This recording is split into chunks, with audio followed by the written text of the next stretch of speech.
کہ بہت سارے بھائیوں کو یہ غلط فہمی ہے کہ اگر ہم دین سے دور ہوں، نمازیں چھوڑتے ہوں، اللہ کی نافرمانی کرتے ہوں اور زندگی میں مصیبتیں آتی ہیں تو لوگ یہ کہتے ہیں کہ چلو اللہ نے ناراض ہم نے اللہ کو ناراض کیا، اللہ تعالیٰ نے مصیبت ڈال دی۔ لیکن وہیں اگر کوئی آدمی نمازوں کا پابند ہے، دینی احکام کا خیال رکھتا ہے، زندگی میں شریعت اسلامیہ کی پابندی کرتا ہے، اس کی زندگی میں اگر مصیبتیں آتی ہیں، آپ نے دیکھا ہوگا بہت سارے نادان بھائی، ناسمجھ بہنیں ایسی بھی ہوتی ہیں، وہ یہ کہتی ہیں یہ ساری مصیبتیں ہمیں ہی کیوں آتی ہیں، حالانکہ میں نمازوں کا پابند ہوں، میں اللہ تعالیٰ کی شریعت کی پابندی کرتا ہوں، فلاں آدمی کی طرح میری کمائی حرام کی نہیں ہے، فلاں آدمی کی طرح میں دین بیزار نہیں ہوں، دیکھو وہ اپنے بچوں کو کتنا آزاد چھوڑا ہوا ہے، میں اپنے بچوں کو کتنی دین کی پابندی، دین کی تعلیم دیتا ہوں، میری زندگی میں آزمائشیں کیوں آتی ہیں؟ میرے بھائی یہ بات یاد رکھو کہ مصیبتیں، تکلیفیں، پریشانیاں اگر کسی نیک بندے کی زندگی میں آتی ہیں، نیک بندے کو یہ سمجھنا چاہیے کہ ہمیشہ مصیبتیں اللہ کی طرف سے سزا ہی نہیں ہوا کرتی، بلکہ مصیبتیں اکثر آدمی کا درجہ بلند کرنے کے لیے بھی آتی ہیں۔ پیارے نبی صلی اللہ علیہ وسلم نے کتنی پیاری بات، کتنی بڑی بات اللہ کے نبی نے بیان فرمائی۔ کہا آپ صلی اللہ علیہ وسلم نے اشد الناس بلاء الانبیاء ثم الامثل فالامثل، دنیا میں سب سے سخت آزمائش انبیاء کی ہوتی ہے، اور پھر جو آدمی نبی سے جتنی مشابہت رکھے گا، جتنا زیادہ دیندار ہوگا، اتنی ہی زیادہ اس کی آزمائش سخت ہوگی۔ کیا مطلب؟ زندگی میں اگر مصیبت آ رہی ہے، تکلیف آ رہی ہے، تو اس حقیقت کو یاد رکھو، اس پہ شکوہ و شکایت کرنے کے بجائے مومن کے دماغ سے اگر سوچو اور مومن کی نظر سے اگر دیکھو، یہ اللہ تعالیٰ سے قریب ہونے کا ایک موقع ہے۔ میں آپ کو ایک مثال دیتا ہوں، سنو۔ حضرت عمران ابن حسین رضی اللہ تعالیٰ عنہ، عمران ابن حسین رضی اللہ تعالیٰ عنہ بڑے جلیل القدر صحابی ہیں، اتنے نیک صحابی کہ پیارے نبی صلی اللہ علیہ وسلم کی زندگی کے بعد بھی فرشتے ان کو سلام کیا کرتے تھے، فرشتوں کا سلام سنا کرتے تھے۔ عمران ابن حسین رضی اللہ تعالیٰ عنہ، اللہ نے یہ کرامت عطا فرمائی تھی کہ فرشتوں کا سلام سنا کرتے تھے، اتنے نیک صحابی، لیکن آپ کو پتا ہے اللہ تعالیٰ نے انہیں کیسے آزمایا؟ زندگی کے 30 سال تک بستر پر لیٹے رہے، ایک ایسی بیماری نے آ لیا جس کے نتیجے میں سارا جسم مفلوج ہو گیا، سارا کا سارا جسم مفلوج ہو گیا، بستر پر پڑے ہوئے 30 سال زندگی کے انہوں نے گزارے، اور حالت یہ کہ قضاء حاجت کے لیے بھی اٹھ نہیں سکتے تھے، جس تخت پر لیٹے ہوئے تھے لوگوں نے اسی میں سوراخ کر دیا تھا، قضاء حاجت کا معاملہ بھی وہیں انجام پاتا تھا۔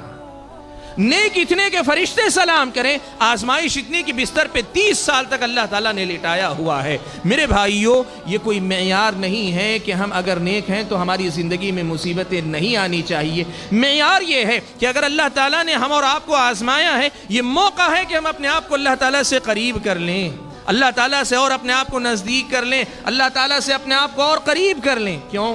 اس لیے کہ مصیبت ہمیشہ سزا نہیں ہوا کرتی، مصیبتیں، مشکلات، تکلیفیں اکثر آدمی کے درجات بلند کرنے کا باعث بنا کرتی ہیں۔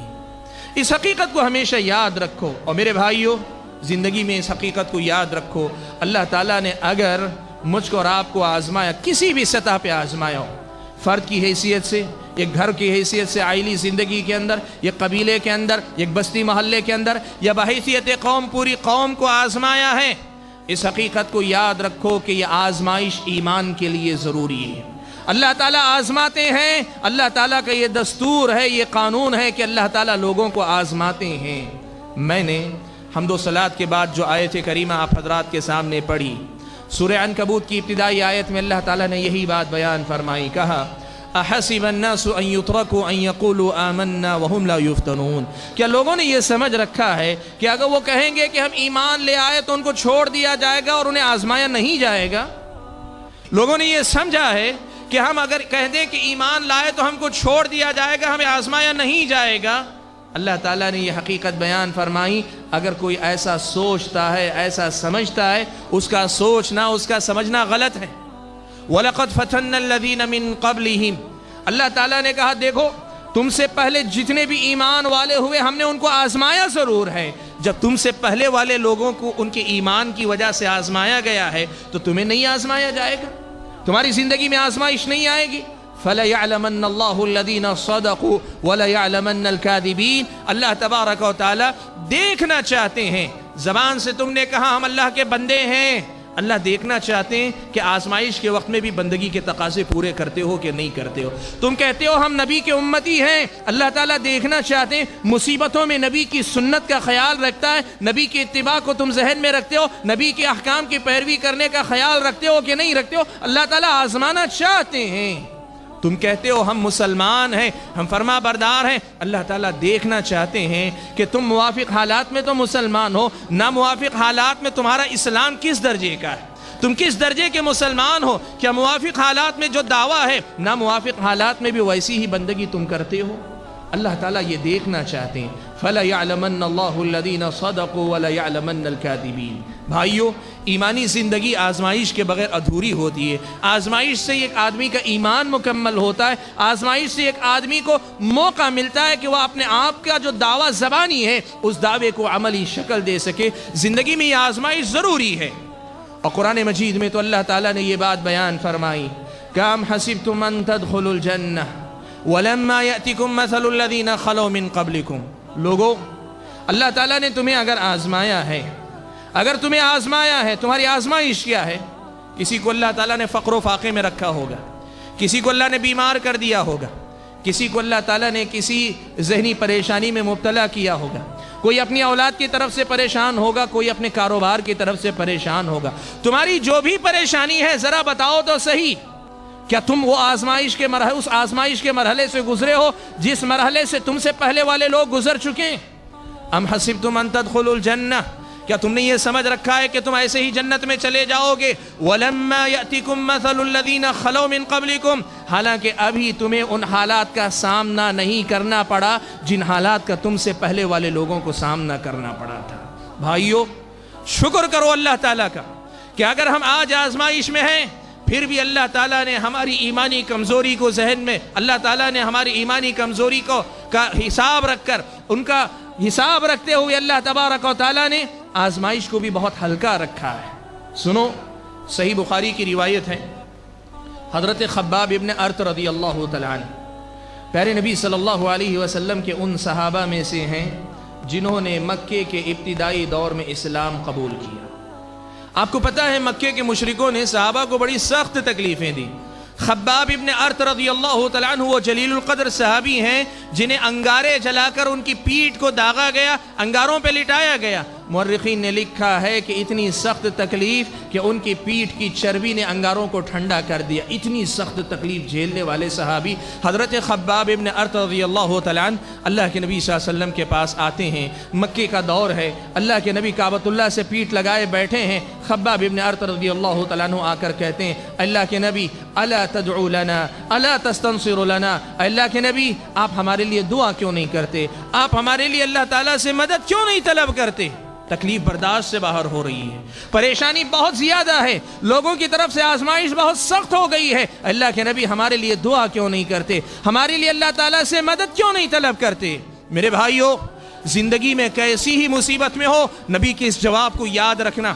پیارے نبی صلی اللہ علیہ وسلم ٹیک لگائے بیٹھے تھے، سیدھے ہو کر بیٹھ گئے۔ آپ صلی اللہ علیہ وسلم نے حضرت خباب کو مخاطب کرتے ہوئے کہا، سنو، تم سے پہلے والی قوموں کا یہ حال تھا کہ ان میں سے ایک آدمی کو ایسے بھی آزمایا جاتا تھا کہ اسے لا کر گڑھا کھود کر آدھا اسے زمین میں گاڑ دیا جاتا، پھر اس کے بعد آرا لے کے اس کے سر پہ رکھ کے جیتے جی زندہ انسان کو دو ٹکڑوں میں بانٹ دیا جاتا تھا، پھر بھی یہ چیز ان کو ان کے دین کی طرف سے نہیں پھیرتی، وہ دین پہ جمے رہتے تھے۔